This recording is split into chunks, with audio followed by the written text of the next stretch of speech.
సాహితీ మిత్రులందరికీ తెలుగు కథాస్రవంతికి దర్భా లక్ష్మీ అన్నపూర్ణ స్వాగతం. వీడ్కోలు సీరియల్ నవల. రచన దర్భా లక్ష్మీ అన్నపూర్ణ. ఈ నవల ఆంధ్రభూమి నవలల పోటీలో 10,000 రూపాయల బహుమతి గెలుచుకుంది. మరి తదుపరి భాగంలో కథ ఏం జరుగుతుందో చూసేద్దాం. ముందుగా శంకరమే బయటికి రావడంతో కంగారు పడిపోయిన ఆ పెద్దవాళ్ళిద్దరూ వెనకాలే నడిచి వస్తున్న కొడుకును చూసి స్థిమితపడ్డారు. ఏమైంది నాన్న? నీ స్నేహితుడు రమ్మని ఫోన్ చేయగానే మా గుండెలు ఆగిపోయాయనుకో. ఒంట్లో బాగుండలేదని కంగారు పడుతున్నట్టున్నావు. మేం వచ్చేసాంగా, ఇంక భయం లేదు. తల్లి ఆనంద్ తల నిమురుతూ అంది. చెట్టంత కొడుకుని నిండుగా ఎదురుగా చూసుకోగానే వాళ్ళ మనసులు తేలికయ్యాయి. ఏదో అనారోగ్యం వచ్చింది, కంగారు పడుతున్నాడు, వైద్యం చేయించవచ్చులే అన్న ధోరణిలో ఉన్నారు వాళ్ళు. కానీ వైద్యశాస్త్రాన్నే సవాలు చేస్తున్న భయంకర వ్యాధి కొడుకు జీవితాన్ని కబళించబోతోందని లీలామాత్రంగానైనా వాళ్ళ ఊహల్లోకి రాలేదు. అసలు కంప్లైంట్ ఏమిటి? పరంధామయ్య గారు అడిగారు. ఆనంద్ పెదవి విప్పేలోపే శంకరన్ చెప్పేశాడు. కిడ్నీలో ఏదో కాస్త ప్రాబ్లం ఉందన్నారు. చిన్న ఆపరేషన్ చేయాలన్నారు. దానికే కంగారు పడిపోతున్నాడు ఆనంద్. మీరు వస్తే తనకి కాస్త ధైర్యంగా ఉంటుందని ఫోన్ చేశాను. శంకరన్ తడబడుతూనే అప్పటికప్పుడు ఏదో చెప్పేశాడు. మా ఆనంద్కి చిన్నప్పటి నుంచి కాస్త కంగారు భయము ఎక్కువే. ప్రతిదాని గురించి అనవసరంగా ఎక్కువ ఆలోచిస్తాడు అని చిన్నగా నవ్వుతూ కాస్త దూరంగా మౌనంగా నిలిచిన కోడలి దగ్గరికి వెళ్ళింది అత్తగారు. తల్లి మాటకి దీనంగా నవ్వాడు ఆనంద్. తాము రాగానే రండి అంటూ గుమ్మం దగ్గరకు శశిరేఖ రాకపోవడాన్ని బట్టే ఆవిడ అర్థం చేసుకుంది ఆమె ఎంత డీలా పడిపోయిందో. శశి భుజం మీద చెయ్యి వేసి అత్తగారు పలకరిస్తుంటే ఆవిడ భుజం మీద తలవాల్చి గుండెలు అవిసిపోయేలా దుఃఖించాలన్న కోరికని అతి కష్టం మీద నిగ్రహించుకుంది శశిరేఖ. కానీ ఆ శక్తి ఆమెకు ఎంతవరకు ఉంటుందన్నది తెలియదు. గుండెల్లోని దుఃఖభారాన్ని దింపుకోవటానికి ఏడవటం అనే ప్రక్రియను నేర్పించి మానవుణ్ణి దేవుడు ఈ భూమి మీదకి పంపాడు. ఏడుపు అనేది లేకపోతే ఈ భూమి మీద ప్రతివాడి గుండె పగిలిపోతుందేమో ఏదో ఒక సమయంలో. కానీ అటువంటి స్థితిని నిగ్రహించుకోవాలంటే ఏమిటమ్మా, నువ్వు కూడాను మావాడి కంటే నువ్వు ధైర్యస్తురాలు అని ఇన్నాళ్ళు అనుకుంటూ వచ్చాను. ఏమిటా బెంగమొహం? రోగాలు వస్తే డాక్టర్లు ఉన్నారు, హాస్పిటళ్ళు ఉన్నాయి, మన చేతుల్లో డబ్బులు ఉన్నాయి. చిన్నగా నవ్వటానికి ప్రయత్నిస్తూ అన్నారు పార్వతమ్మ గారు. ఈ వ్యాధికి వైద్యం చేయించుకోవటానికి మన స్తోమతకి కూడా ఇబ్బందికరమేనని అక్కడున్న వాళ్లలో ఎవరు పెదవి విప్పి చెప్పగలరు? ఉబికి వస్తున్న కన్నీళ్ళకి చాటు కోసం కాఫీ తెస్తానత్తయ్య అంటూ లోపలికి వెళ్ళిపోయింది శశిరేఖ. శంకరం, 2 రోజుల నుంచి నాతోనే ఉన్నావు. అమ్మా నాన్న వచ్చారుగా నన్ను ఓదార్చటానికి. ఇంటికి వెళ్ళి విశ్రాంతి తీసుకో, మీ ఇంట్లో ఎదురు చూస్తూ ఉంటారు అన్నాడు ఆనంద్. అలాగేలే, నువ్వు మాత్రం. శంకరం చెప్పబోయేదేమిటో తెలుసున్నట్టుగా సరే, నాకు చావంటే క్షణక్షణానికి భయం తగ్గుతోందిలే అన్నాడు. స్నేహితుడికి మాత్రమే వినిపించేలా నెమ్మదిగా ఆనంద్. ఇది చావంటే భయం తగ్గటమా, లేక భయంకర సత్యాన్ని జీర్ణించుకోవటానికి ఎదురు తిరగటమా? మనస్సులో నిర్లిప్తంగా అనుకున్నాడు శంకరం. అక్కడే ఉండి వాళ్ళందరికీ కాపు కాయాలని ఉంది నిజానికి అతనికి. కానీ ఎంతవరకు సాధ్యం? సత్యం తెలియక తప్పదు, అంగీకరించక తప్పదు, తట్టుకోక తప్పదు. శంకరం మళ్ళీ వస్తానని చెప్పి అక్కడి నుంచి నిష్క్రమించాడు. పార్వతమ్మ గారు వంటింట్లోకి వెళ్ళింది. పిల్లలు తాతగారితో కబుర్లు చెప్పటం మొదలుపెట్టారు. శంకరాన్ని గేటు దాకా సాగనింపి లోపలికి రాబోతూ ఆనంద్ ఒక్క క్షణం గుమ్మం దగ్గరే ఆగిపోయాడు. తన మనస్సు తన అధీనంలో ఉంటుందా? మరి శంకరానికి చెప్పిన మాట అబద్ధమా?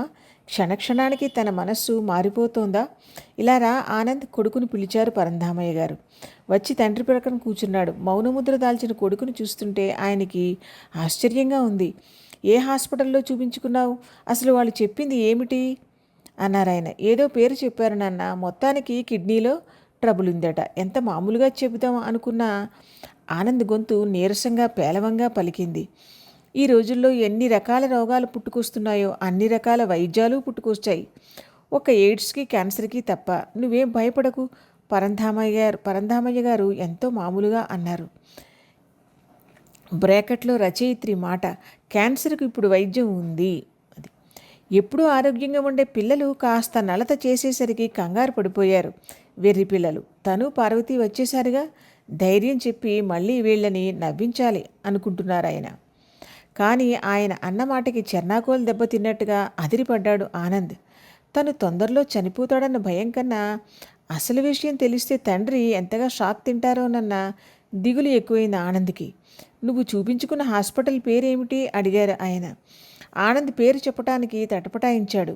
తను వెళ్ళింది క్యాన్సర్ హాస్పిటల్కి. పేరును బట్టి ఆయన విషయం పసిగడితే వెళ్ళి తన పేరు చెప్పి డాక్టర్లతో మాట్లాడితే ఆనంద్కి ఏవేవో సందేహాలు వచ్చేశాయి. అయినా తన తండ్రి నుంచి ఈ విషయాన్ని శాశ్వతంగా దాచాలని అనుకోవటం లేదుగా. అంతలోనే శాశ్వతం అన్న పదాన్ని అనుకోగానే అతనికి నవ్వు వచ్చింది. తనే శాశ్వతం కాదు, మామూలు లెక్కల ప్రకారం. ఆ లెక్కకొస్తే ఈ ప్రపంచంలో ఎవరూ శాశ్వతం కాదన్న సత్యాన్ని ఆ క్షణంలో మర్చిపోయాడు ఆనంద్. ఈ ప్రపంచంలో అన్నీ శాశ్వతమే అన్నట్టుగా ఉంది అతని మనస్సు. తండ్రికి వేరే హాస్పిటల్ పేరు ఏదో చెప్పాడు. ఆలోచిస్తున్న అతనికి అనిపించింది, క్యాన్సర్కి మాత్రం మందు లేదన్న నాన్నే తన కొడుక్కి క్యాన్సర్ ఉందని తెలిస్తే ముందు అవాక్కయ్యి ఆ తర్వాత అంటారు, ఏం పర్వాలేదు, ఆయుర్వేదంలో ఈ రోగాన్ని పూర్తిగా నయం చేసే మందు ఉందనో మరెక్కడో ఉందనో ఏదో ఒకటి చెబుతారు. మనిషికి భయాందోళనల్లో నిస్సహాయత్వంలో కలిగే ఆశావాదం అలాంటిది. తండ్రిని చూడగానే తడబడ్డ ఆనంద్ ఇప్పుడు కాస్త నిగ్రహించుకోగలుగుతున్నాడు. అక్కడ వంట ఇంట్లో గట్టు మీద చిందరవందరగా పడి ఉన్న సామాను చూసి పార్వతమ్మ గారు ఆశ్చర్యపోయారు. శశిరేఖ ఇంటిని ఎప్పుడూ శుభ్రంగా పెట్టుకుంటుంది, ఇల్లు ఇలా ఉంది అంటే మనస్సు చాలా నలిగిపోతోందన్నమాట అనుకున్నారు మనస్సులో.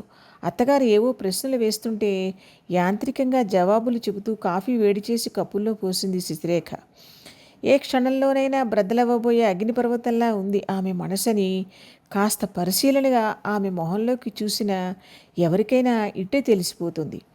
హాల్లోకి వచ్చి అందరికీ కాఫీలు ఇచ్చింది. కాసేపు అందరి మధ్య మౌనం. ఎవరి ఆలోచనల్లో వాళ్ళు ఉన్నారు.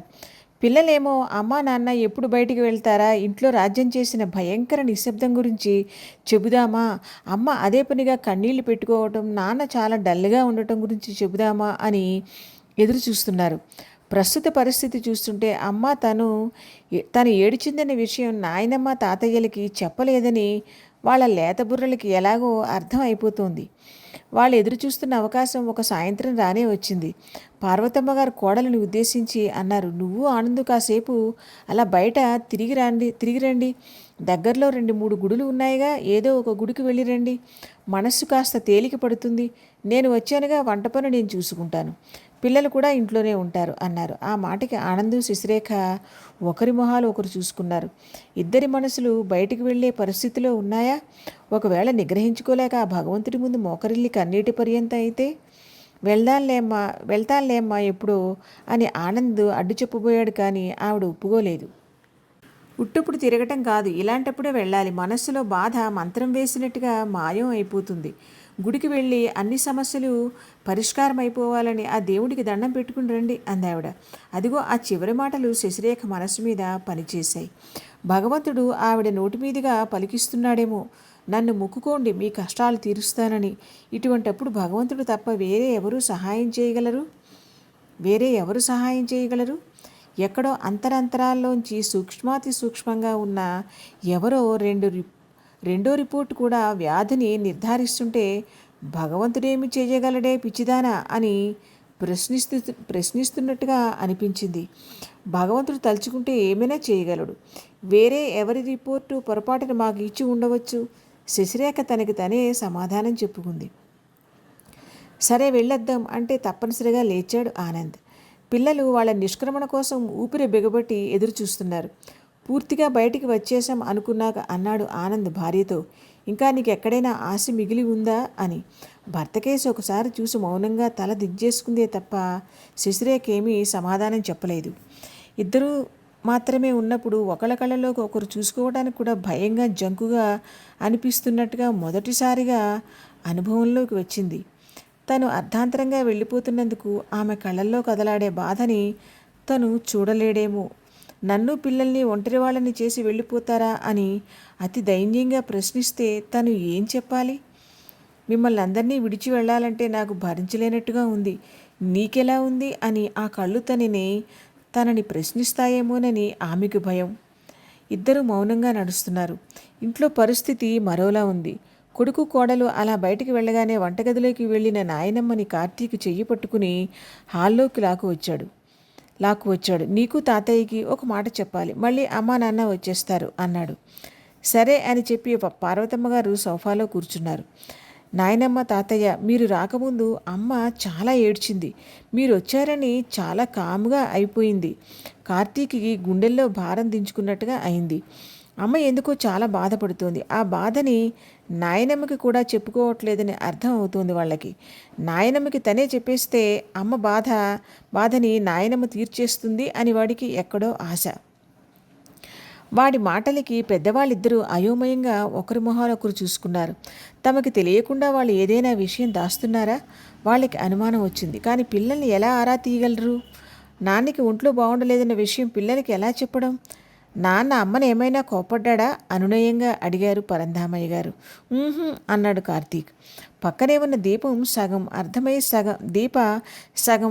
సగం అర్థమవక ఇంతింత కళ్ళు చేసుకుని చూస్తూ హఠాత్తుగా అంది.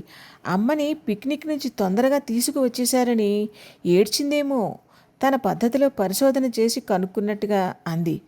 పిక్నిక్ నుంచి 2 రోజులు ముందుగా వచ్చేసినట్టు కార్తీక్ చెల్లాయికి చెప్పాడు. సశేషం.